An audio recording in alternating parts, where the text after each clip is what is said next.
Welcome back to our prep week. Yesterday, you did a practice for the 2020 AP Lang and Composition exam. You completed a question that's representative of the tasks that you'll complete on this year's exam within about the time that you'll get on the actual exam.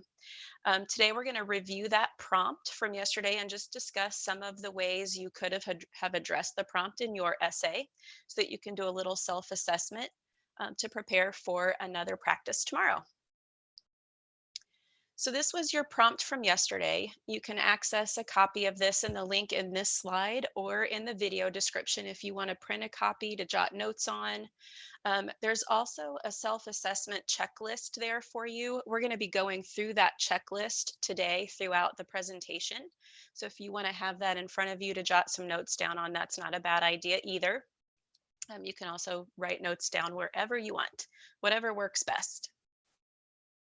Okay, so the first step you should have taken when the time started was to spend some time analyzing the prompt and reading and analyzing the passage. We told you should take about 3 minutes to analyze the prompt, remembering that the thesis should directly answer what the prompt asks you to do, and about 7 minutes to read and annotate the passage, looking for the rhetorical situation and patterns in choices that Chavez makes to convey his message. So when you were finished, it may have looked something like this. Um, it gives you the opportunity to look for patterns when you do that analysis that way, looking for choices that the writer makes and how they use what they know about the audience and the rhetorical situation in order to appeal to them to convey their message. One of the things that you're looking for as you read and annotate the prompt and passage is the rhetorical situation. So you should have picked up on maybe some of the things that you see on the screen here. The speaker was Cesar Chavez. He was a labor union organizer and civil rights leader. We know the occasion was the 10th anniversary of the assassination of Dr. Martin Luther King Jr., that the audience was a religious organization devoted to helping those in need and potentially farm workers. And this was published in a magazine. And then the message was that nonviolence is the only way to achieve justice for farm workers because it's more effective and allows them to retain their morality, that nonviolence is more powerful than violence, something along those lines. Having taken the time to read and annotate the passage, you should have had the information you needed to determine what your thesis would be. And remember, it should directly answer the prompt. So the prompt said to write an essay that analyzes the rhetorical choices Chavez makes to develop his argument about nonviolent resistance. So some potential thesis statements are here. To give you an idea what you need to do to make sure you have all aspects of what the prompt is asking you to do. So if you look at the first one, Chavez uses diction, contrast, and appeals to convey his message about nonviolence. And it does talk about rhetorical choices, but it doesn't really tell us what his message about nonviolence is. The second option there, Chavez uses appeals to his audience to convey his message about nonviolence. And he kind of talks about rhetorical choices with appeals, although he doesn't, this person doesn't specify what types of appeals. And again, there's nothing specific about the message regarding nonviolent resistance.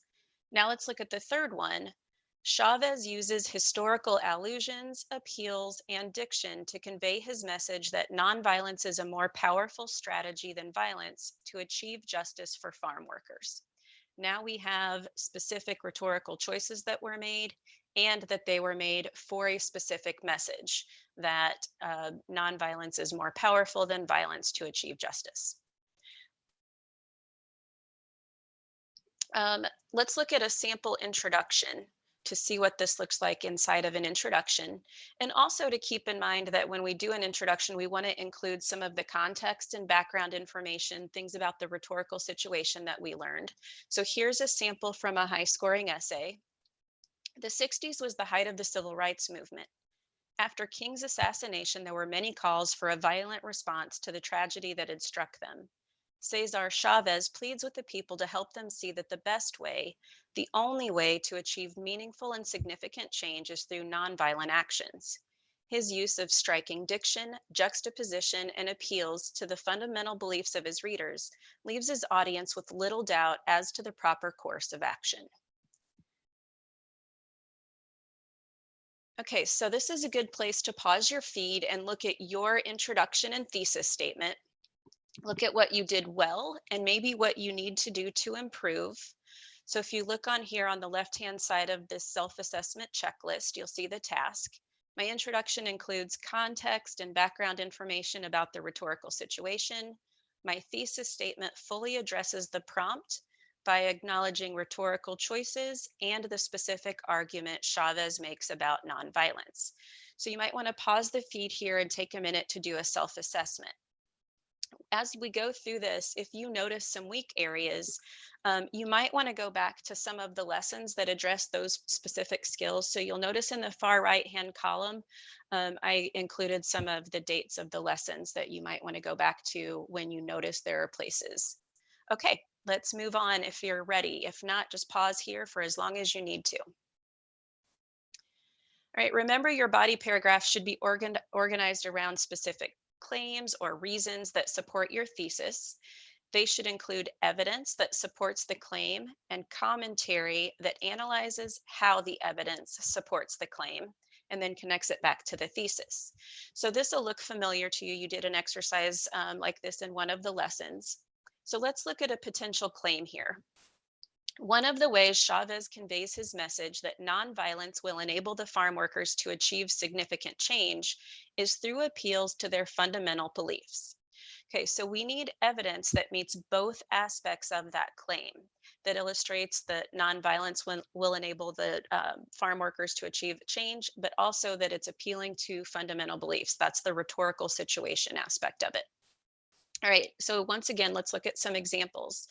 So one piece of evidence, if for every violent act committed against us, we respond with nonviolence, we attract people's support. Okay, so we know then that that one would achieve change, but it doesn't necessarily appeal to fundamental beliefs. Now let's look at the next one. We know that it cannot be more important than one human life. Okay, so there's not really an address of the nonviolence here, but it does appeal to fundamental beliefs.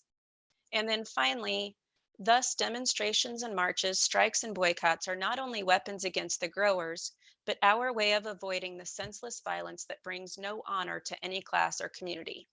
Now we have how it will change, but also how it's appealing to fundamental beliefs.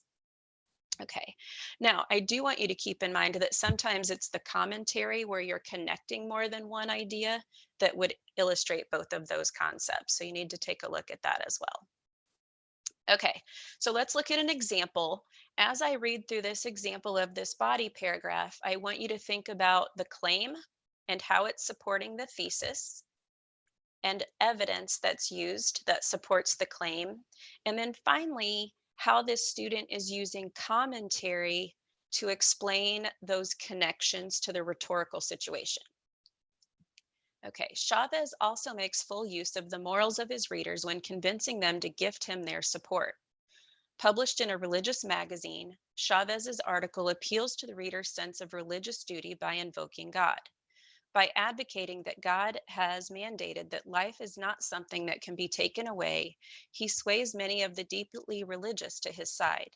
He also appeals to readers' sense of humanity and virtue, portraying non-violence as something for those who don't want to exploit the weak or poor, and for those who truly care about people. His audience's morality will not let them be a part of a vicious type of oppression, or have victory come at the expense of injury and death, or even lose regard for human beings. By depicting violence as deplorable and vile, he convinces those with even a shred of decency or humanity that nonviolence is the best and most moral way to bring change. Okay.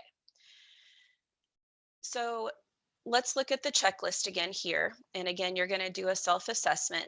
So some of the things that you want to make sure your body paragraph has. It has a specific claim that's focused on supporting the thesis statement. It's one of the reasons why your thesis statement is valid. that the evidence in the body paragraph illustrates all aspects of the claim, and that it supports the overall argument. And finally, that you have commentary that explains how the evidence connects to the claim and the rhetorical situation. Okay, so you may have done better in some body paragraphs than others, and you might have done better selecting some pieces of evidence than others. So when you take a look at your paper, think about those things as well. What did I do well? And then what could I improve? And it might just be that you need a little more explanation or commentary in places, or that you had the right idea but need a better piece of evidence. So take a look at it thoroughly and use this checklist for that. What worked and what didn't, what did you do well, and make sure that you reward yourself for what you did well. So this is a good place to pause your feed again and look at your body paragraphs and do a little self-assessment. Pause as long as you need and we'll move on. The conclusion should restate the thesis in a different way. There should be a little bit of a summary, but it should also make a connection to the context or to implications. We talked about this in the lesson about conclusions, thinking like, so what? What about it? What does it mean? Maybe a lasting impression or a compelling image that Mrs. Velitis talked about in her lesson about this. So those are some of the things you want to include. Now you'll notice the sample does a really good job restating the thesis in a different way. My guess is this student ran out of time because it doesn't continue after that. There's just the one sentence. But I want to show you that it's important because overall this essay was still done very well and scored high. So I want you to see that, it's okay if you're not perfect. You can still do very well because you're still going to be rewarded for what you do well. Okay, so let's take a look at the sample. Chavez not only uses powerful contrast and moving diction to portray his cause favorably, but also cleverly appeals to his audience's sense of decency and religion to leave them with the idea that nonviolence is the only truly successful and moral way to achieve these goals. Okay, so he did or she, I keep saying that. This student did a great job of restating the thesis in a different way. But there's not really the summary, the connection to context, the implications, or that maybe idea of a lasting impression or compelling image.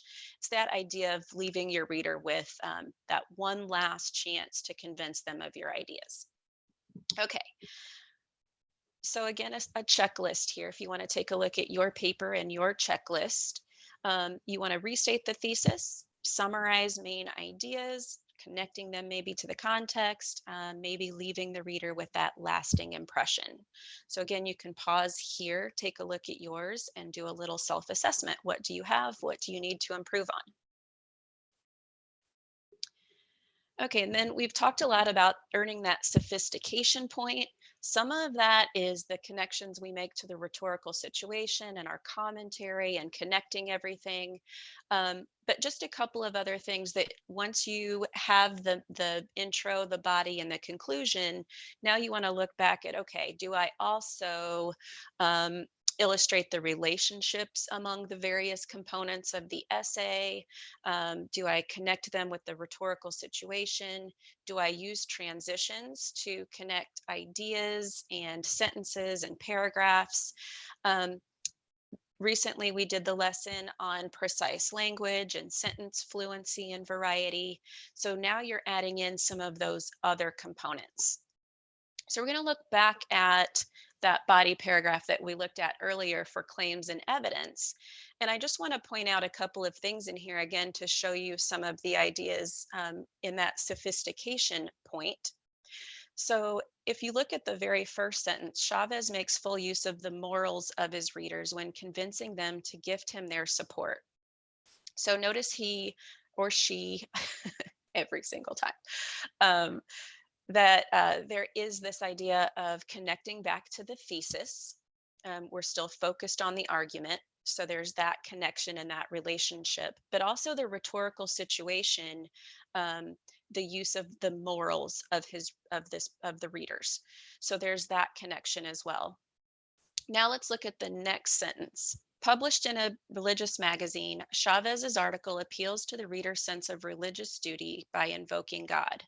A couple of things there. First of all, notice that the sentence starts with a phrase, so we're changing up that sentence variety and sentence fluency, but also appealing to the reader's sense of religious duty and invoking God. We're back to that rhetorical situation.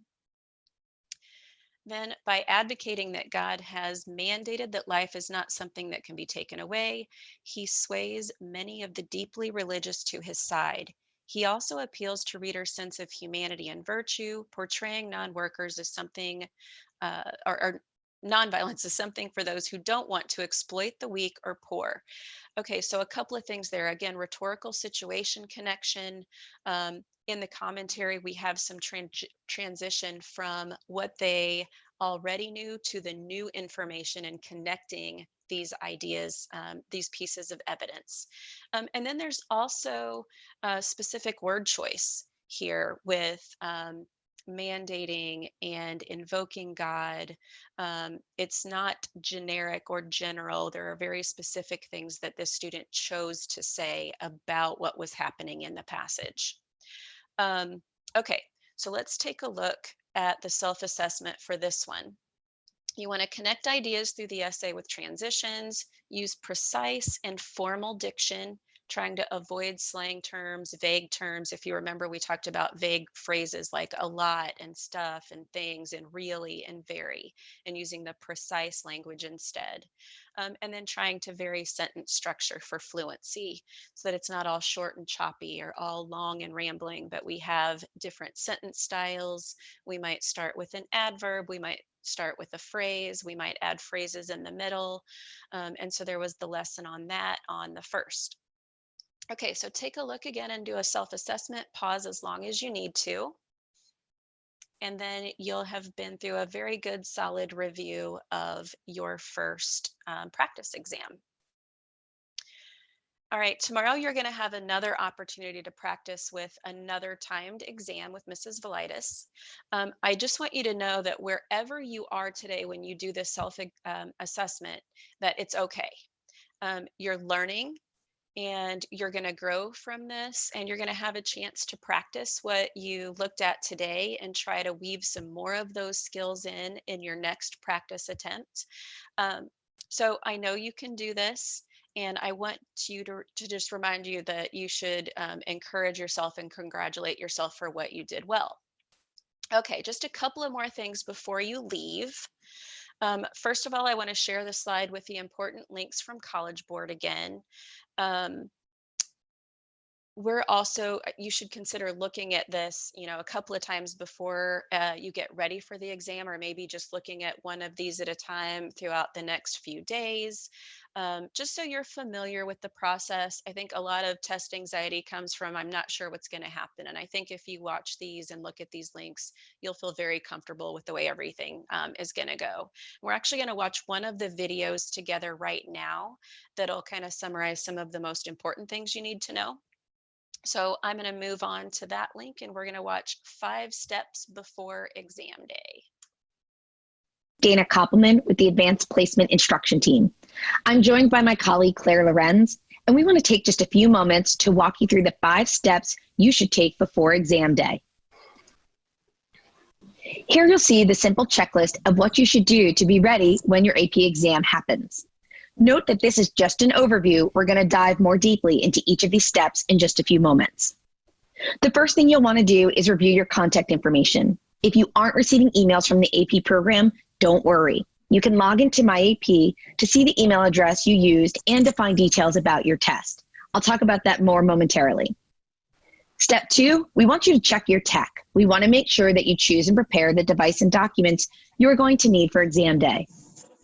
3, we want to offer you the opportunity to practice submitting your response. Beginning May 4th, we.org/AP Exam Day Docs, so you can download, print, or gather the additional materials you'll need for your specific exams. And finally, we want to share the details of when you'll receive your exam confirmation and the e-tickets which will be required to take your online exam. Let's dive in. Step 1, if you haven't received an email update from the AP program, we encourage you to sign in to myap.collegeboard.org. Once in My AP, confirm your email address by clicking your profile at the top right-hand corner. If you need to change your email address from what was initially submitted, click Update.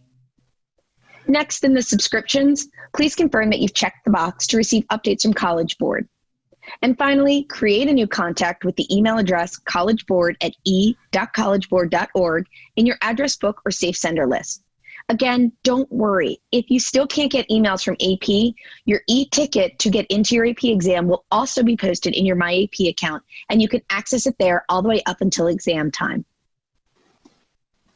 Step 2, let's talk about checking your tech and choosing the correct device. Now that you have the appropriate device, whether you've decided you want a laptop, a tablet, or your phone, we want to make sure you know how to plan appropriately for your response. First, you will not need the lockdown browser on your device. Second, if you have the Grammarly plugin on your computer, you'll need to remove it to test. It's not that we're anti-grammar, because we're okay with that on the test. It's that this plugin won't allow your AP exam to happen digitally. So again, please make sure you remove the Grammarly plugin. For those taking world language, please make sure you have the specific device requirements that you'll learn through the app. When choosing between handwriting or typing, which you could do either on this exam, keep in mind the following. This year's questions won't require you to submit graphs or diagrams. You may be more comfortable handwriting responses in calculus, chemistry, and statistics, but if you want to type responses for those subjects or others, a guide for how to type symbols and formulas can be downloaded at cb.org/apexamdaydocs. In most other subjects, using a smartphone may require scrolling back and forth within a question. If possible, we recommend a desktop or a laptop. That's not required, but if possible, you can use it. Now I want to walk through the two options you have once you've chosen your device, either typing or handwriting your response. First, let's talk about if you're choosing to type. It's important to note that you'll create your response in a document of your choice, and then you'll either copy and paste that document or attach and submit your response within the online AP exam. In terms of typing, you should decide whether you're going to use Google Docs, Microsoft Word, Notes, or another application. We recommend you turn on autosave so that no work gets lost during the exam window. If you're using a cloud document like Google Docs and want to attach your document rather than copy and paste, please remember you need to download that response, save it to your device, and then you'll need to upload it for the online AP exam. To get yourself ready for test day, prepare your documents by typing your AP ID and initials at the top and then saving it in a clearly labeled folder on your desktop. If you're an AP English or an AP History course, you'll just need to create one document per exam. For all other AP exams that have 2 questions this year, you'll need to create and then save 2 documents per exam. So as you'll see on the screen, the examples are AP Biology Question 1 and AP Biology Question 2. If you're choosing to handwrite your exam, we recommend you use white paper, either lined or unlined. If you're a music theory student, there's a special answer sheet that you will find on the cb.org website. Please use paper that's standard size or as close to it as possible. Use a number 2 pencil or a pen with black or blue ink. Because the maximum number of pages you can attach per question is 5, at most you'll only need 5 pages if you're in AP English, Lit, or Lang, or any of the AP Histories, and 10 pages for all other exams with 2 questions. It's highly unlikely you'll need to use this many pages because most often your answers can occur in just 1 to 2 pages. Before test day, you should also prepare your pages by writing your AP ID, your initials, and a page number at the top of each page as the example below shows. Step 3, let's talk about the AP 2020 exam demo. As of May 4th, you can access the AP 2020 exam demo at cb.org/apdemo. This demo will allow you to practice the different ways to submit your responses. If you can't connect to this demo from your planned testing device, that means you won't be able to access the real exam on test day. Make sure to update your browser online in this particular slide deck. You can find that on slide 51, and then try it again. The one browser we know that will not work is Internet Explorer, so please make sure you're not using Internet Explorer for your AP exam. If you still can't access the demo, ask for your AP coordinator's help to contact your school's tech experts for assistance. Please note that you can do the practice demo as many times as you want to make yourselves as comfortable as possible for exam day. For our world language students, beginning the week of May 11th, if you're taking world language exams, you can download the AP World Language Exam app. Before that exam, you can use the practice mode to become familiar with the features as well. I'm now going to turn it over to my colleague, Claire, who will walk you through the remaining 2 steps to prepare for the AP exams. Claire? Thanks, Dana. So we're going to pick up with step 4, which will tell you a little bit you need on exam day. So you may be wondering what particular required items you might need for specific exams. All of the information you are going to see on the next few slides can be found at cb.org/AP Exam Day Docs. Not only is the list of what is required or permitted listed for all subjects there, but links to some of the permitted or required paper resources are there as well. Don't worry if you don't have a printer at home. If you do and you'd like to print copies of some of the required documents, you are able to do that. Also, you can just download those to your device. I'm going to start by looking at what is required for all courses except for those with portfolio components such as CSP or capstone. Most courses will need the required items that are listed in the top row of this slide. So you'll need to have, before you test, your exam e-ticket email, a completed exam day checklist, including your AP ID. We'll go through what the checklist looks like a little bit later. Your device, your laptop, tablet, smartphone, your browser, Chrome, which is recommended, Firefox, Safari, or Edge. Remember that Internet Explorer is not permitted. It's not compatible with our AP exams. An internet or cellular connection, and any assistive technology and devices that might be required if you are approved to test with accommodations. If you are choosing to type your response, you'll need access to either Microsoft Word, Google Docs, Notes, or another application where you can enter and save text. You are also permitted to have your class notes or any study guides you have made, textbooks and other classroom resources, or any previous assignments or assessments that you've completed in your AP course.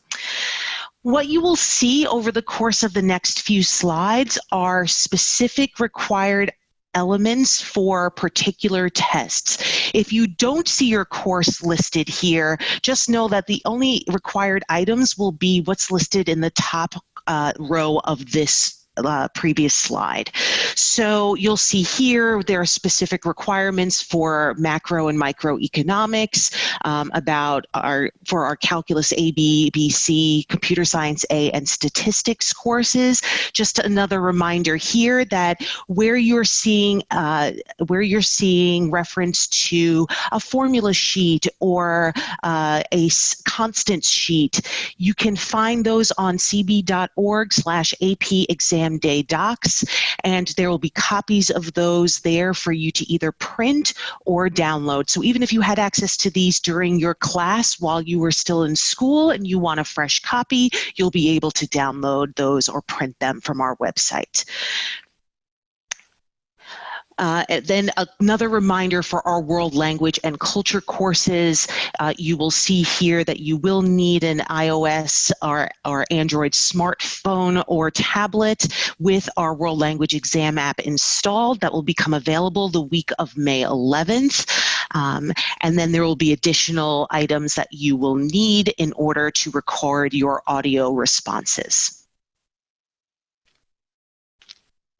So just a couple of notes here about optional resources. You can use your class resources and class notes on this year's AP exam. So any of the following can be used whether you have them in digital format or you have printed copies.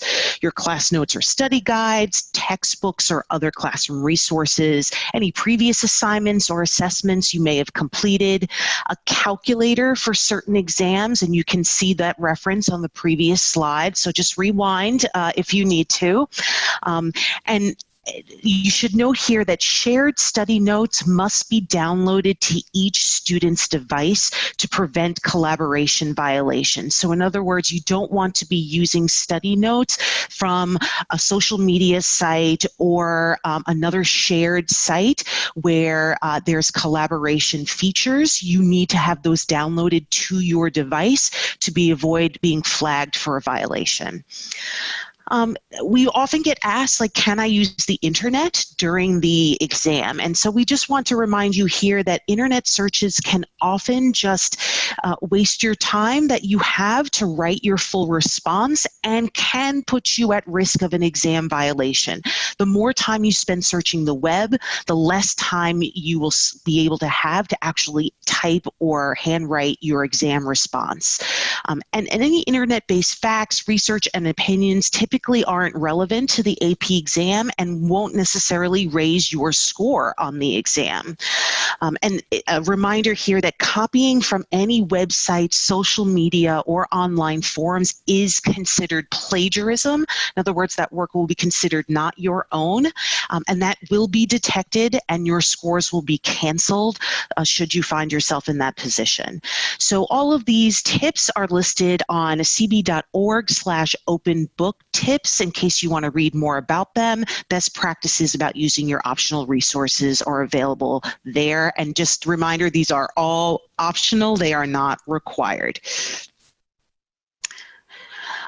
So now we'll move on to step 5, and step 5 is really the start of what you need to do in order to be able to get ready for your exam. You're going to be on the lookout for your exam confirmation and e-ticket emails. So on May 4th, you'll receive an exam confirmation email on May 4th with your AP ID and a list of the exams that you are registered for. So if you remember very early on, the first step was to confirm your email address. Dana talked about that. You want to make sure that you've done that so that you get this email on May 4th. In the meantime, while you're waiting for this email, you can check which exams you're registered for in My AP.